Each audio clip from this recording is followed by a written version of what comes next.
এই চিংড়ি মাছটা আমি জানছি না, এই ভালো না। একটু কম কম নাই না? না, এটা আমি ওই চিংড়ি মাছ নেবো না।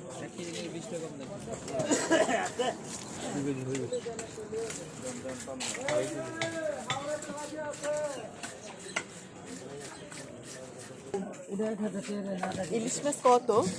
ইলিশ মাছ নিলে একবার এই কম 850। বড় দিয়ে মাথা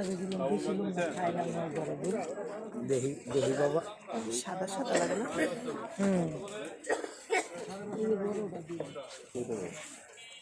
ইলিশ মাছ একটা নিবি? 40 টাকা। মাছ ওই যে 636 গ্রাম মাছ হয়েছে, 38 গ্রাম মাছ হয়েছে। 850 মানে আধা কেজির উপরে। হ্যাঁ, আধা কেজির উপরে। আমি বললাম 1000 টাকা দর্শন। হ্যাঁ, 1000 টাকা করে তো ধরলাম। কেমন লাগে জানি? 575 আর এখন হইল 640। হিসাব করেন তো কত?